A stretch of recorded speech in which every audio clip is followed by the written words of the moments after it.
Welcome to San Joaquin Spotlight, a public affairs program featuring conversations about life in the central San Joaquin Valley. This program is brought to you in partnership between KFSR 90.7 FM and CMAC Fresno. I'm your host, Sevag Tateosian. Today we're welcoming back the one and only Hazel Dixon-Cooper. She's an author, an astrologer. She does a lot of things. Welcome to the program. Thank you, Sevag. It's nice to be back. Thank you for having me. Great to have you back. And we're excited because you have a new book coming out. Tell us about the book. I do. It's coming out tomorrow, actually. Well, the 4th. It came out last week.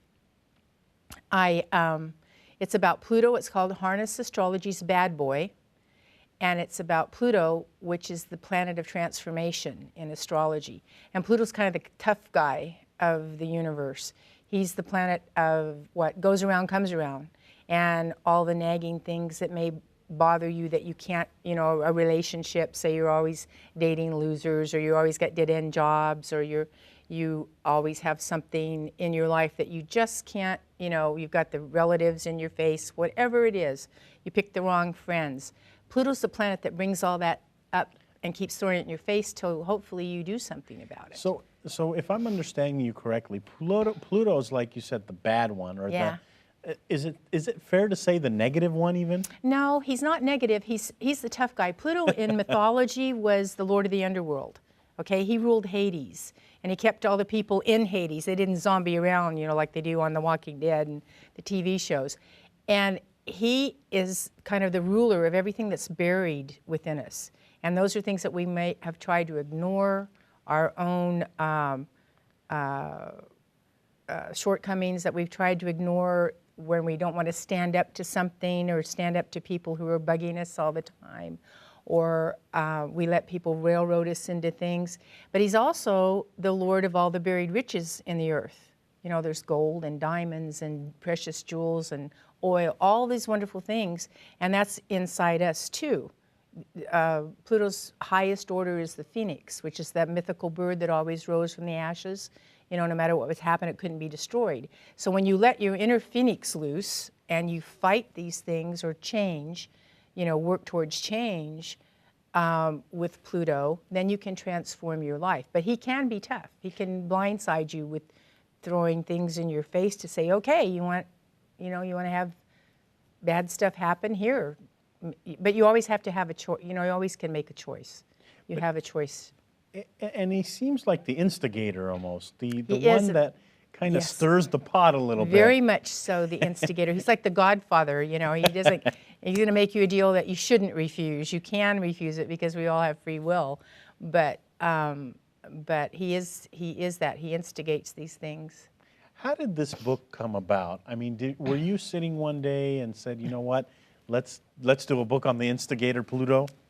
Pluto is kind of like my passion in astrology. I love this planet because it's such a force in people's lives. And Pluto's transits are long. And when I say of a transit, it's like moving through a sign. Pluto's in Capricorn right now, and he's going to be in Capricorn until 2024. He's been there since about probably 5 or 6 years, 2008, 2009. So these are long, slow transits where you can really change your life. And I like Pluto because he's the one that digs down and tries to make us face things that prevent us from living a full life and doing what we should do, living our lives to the fullest and being what we really can be in our lives. And yes, I just, I had written the Rotten Day Astrology book series, which are all very humorous. This has humor in it too. It's not quite as in your face, but it is in a different way, the new book. And Pluto was just something I was studying at the time, really getting into it, and really liked it.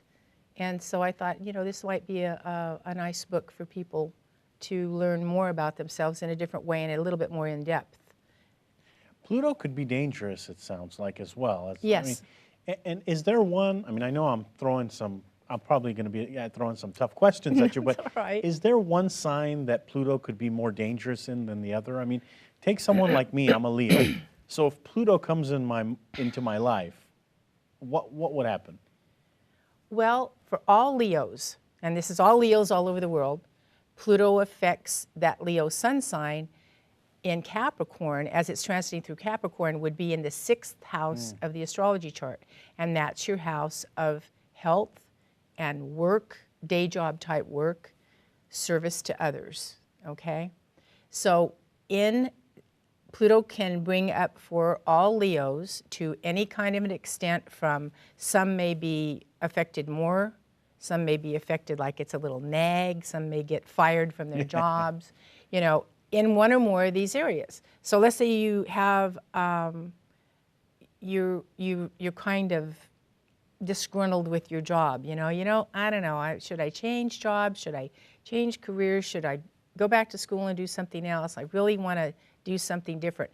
That can be a Pluto thing, churning up. You know, maybe you've always wanted to be a doctor or a lawyer or a mechanic or a painter or something different from what you're doing now. Pluto is that nag in your head, okay? Suppose it's a health issue. I need to get healthy. Suppose you have a reoccurring health issue that you're not dealing with. That can get stirred up again. Now, it can get stirred up in a minor way.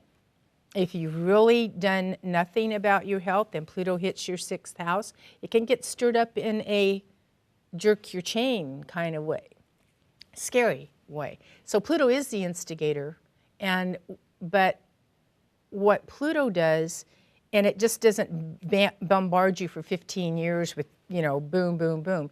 It brings these things up, and then you have a choice, deal with it or don't. And then you have the consequences. Pluto doesn't do anything to you. You know, Pluto doesn't zap you in the head if you don't do what you're supposed to do. Yeah. But your neglect of something or your choice not to do something that is ultimately detrimental to yourself is naturally going to have consequences. What can people expect in this book? I mean, you see, your style of writing, I was thinking about this last night in preparing for this interview. Your style of writing is not a novel. It's a little different than the typical book writer. And so what can people expect in this book? And I say that in a positive way because you add a little humor. Yes. I say your writing is exciting because we don't know what to expect. And then, we start laughing when we get to one page. What can people expect? Well, this book has humor in it. And what you can expect from this book, it goes through the mythology of the sun signs. It goes through the sun signs. Pluto in the generations will affect you on a globally generational, way. Pluto in your sun sign, like we just talked about, will affect you in another way, which is a little bit closer to you. It's like looking through a telescope, and I say this in the book. It's like looking through a telescope. The generation is like when you're looking at the telescope and Pluto's just this little pinpoint of a little planet way, way out there.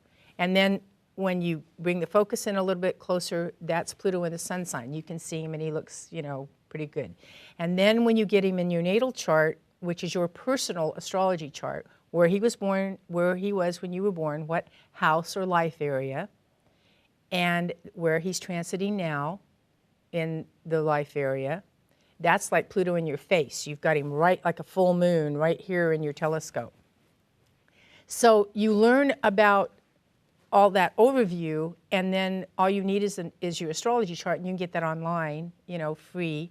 I tell my readers too that if you can always email me through my website, hazeldixoncooper.com, your birth time, date, and place, and I'll tell you where Pluto's at so you can read it. But you read those chapters, and then you can see where Pluto might be working in your life today. And the book is filled with prompts and questions. It's filled with client, files and client stories.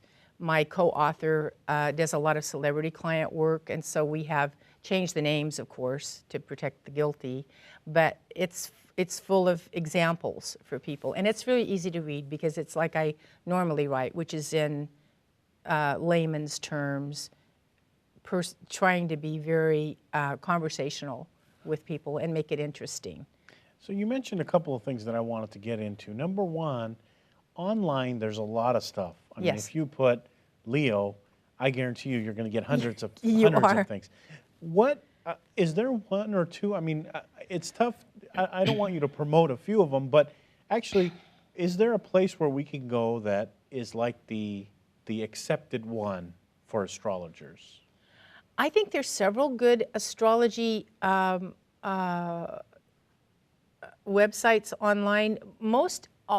The trouble with the astrology websites, I mean, just where you go to get a free horoscope, and you can get any of those. They're computer programs. I have a computer program at home.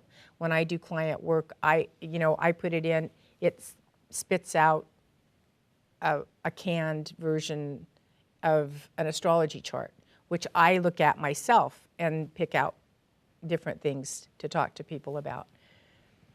And you can get these, and they bring out a pre-programmed, and they're pretty, most of them, I would say just anything that, most of them that will give you that, they're all computerized, and so you're going to get a fairly accurate reading.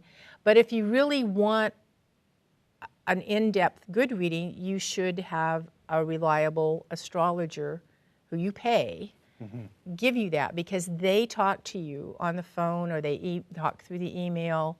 If you're in the same town, I think, some people have offices that you can go to. I do mostly email and telephone work. But you get a feel for the person and you talk to them. It's like a counseling. It's not, astrology shows the trends in your life, okay? It's not fortune telling, and it's not, don't get out of bed today because, you're going to get hit by a bus. It's nothing like that. I call it the first primitive psychology, and we call it that in the Pluto book, too. It's a self-help tool and a self-knowledge tool more than anything that you can, and your sun sign, my other books are all sun sign oriented, which are most, many astrology books. Most of the astrology books are. But your sun sign is just the tip of the astrology iceberg. Everything that is you under that sun is all buried within you and all under, it's all hidden. Where how Venus and Mars and all the other planets, the moon and Pluto, of course, and Neptune and all the other planets affect you. And it's all a layered system. Now, talk about your co-author on this one. In the previous books I've read, I don't remember seeing a co-author. No, this is the only book that I've co-authored. Probably will be the only book I co-author, but it was an interesting experience. Her name is Bridget Walther, and she lives in Florida, and we've never met. We got together via email, and had kind of a professional, hello, how are you relationship, email each other 2 or 3 times a year, and she had expressed an interest in writing a book together sometime. This was a long time ago, like 6 or 8 years ago, and I was finishing up the Rotten Day series, and had decided I wanted to do something else, but wasn't really sure what. So we kind of got together on the email, and I said, I like Pluto I'd like to do a book on Pluto, and she liked Pluto too, so we kind of, got together. She does a lot more client work than I do. Bridget has written 1 book. I'm more on research and writing books. I do some client work, but not as much. Her business is, all client work for like 20 years. So she had some good client stories, and I had, my Pluto expertise, and we got together and sounds like did the book. It wasn't bad, it was a nice. It sounds like a good match. I mean, it sounds like it was a good. You both have certain strengths, right, that you brought together, and that's what you need in a partnership. So it was an interesting experience doing that. You have gotten a lot of notoriety in your work. You were involved in a magazine that a lot of people read. Yes. Are we in the United States kind of the front runner in this area, or are there other countries? I mean, is there a country? I guess the better way to ask the question is, where is this stuff the most popular, if you can answer that? You know, astrology has been around forever. The Babylonians, the Egyptians, every culture and every country, I would say almost 99% of every culture and country has some form of astrology. The American Indians have a moon-based astrology. The Celts in Ireland have a moon-based astrology. India is a huge astrological country with astrology. Russia, my books have sold in Estonia, Japan, Italy, France, you know, Brazil.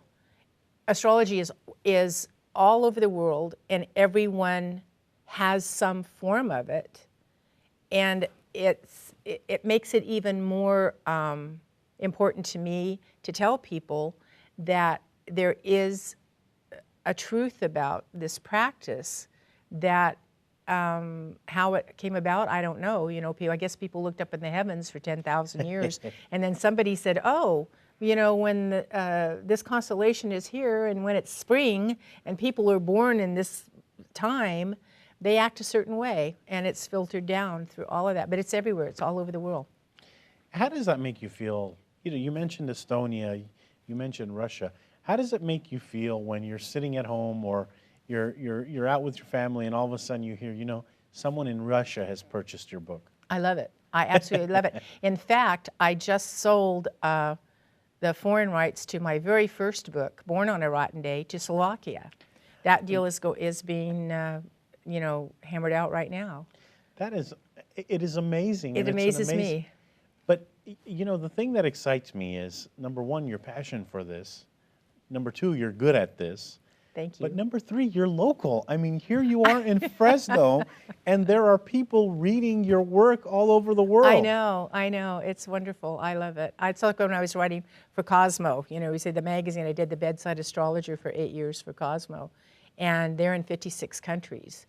And so, and 3 million readers just here in the United States. What are some of your goals? I mean, what's next for you? I mean, you've written in a popular magazine, you've written books that are selling all over the world. Is there a point where you say, I've met my ultimate goal? No, never. And that was a very fast no. No, never. And I don't think that should be for anyone. Because what do you do when you meet your goal? You sit down and sit by the rocking chair and pet the cat? I mean, no way. It's just another goal. You set another goal for yourself. I set another goal for myself. I'm working on a proposal for a new book right now.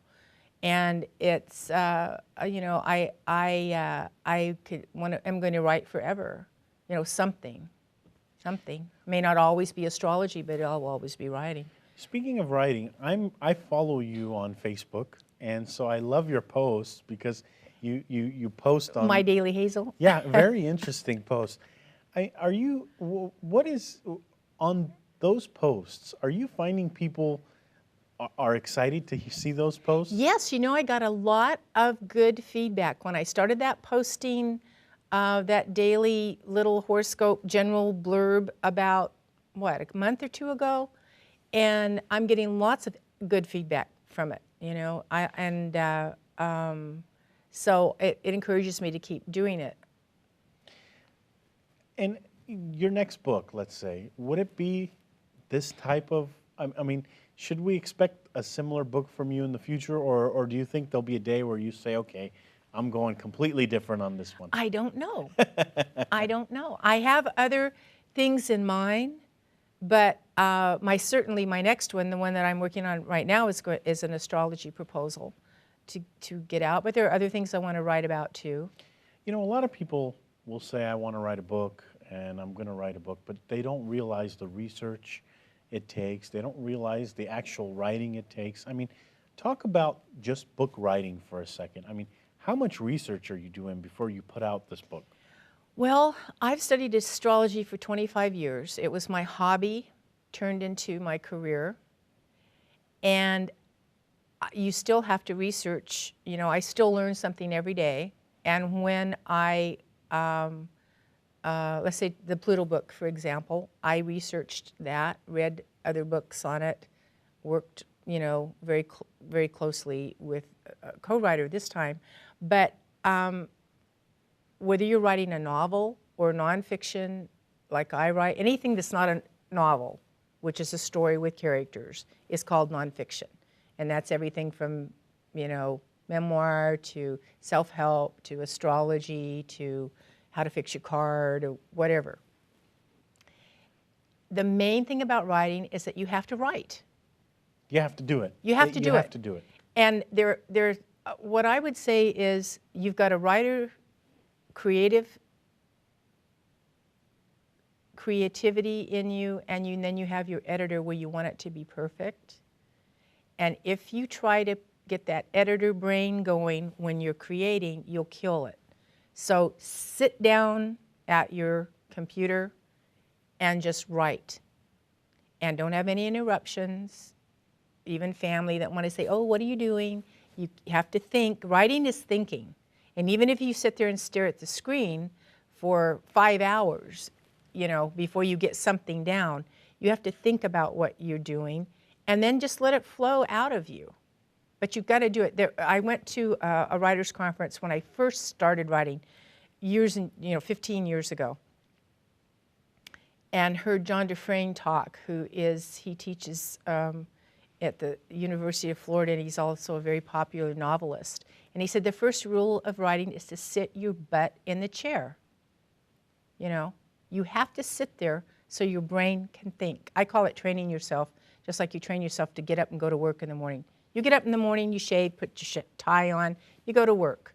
Or you put your sweats on and you go to work. Whatever you do, you get up in the morning, you go to work. And when you get there, most of the time you're in work mode. Your brain goes to work mode. So when you go into your writing, into your office at home or the bedroom or wherever you go, away from the television, away from the family, to write, you have to have your writer brain, and then you sit in the chair and you write. Because as a very good friend of mine says, Bonnie Hearn Hill, who's a famous novelist that lives here in Fresno too, you can fix anything but a blank page. There are certain writers that have a certain place they like to write.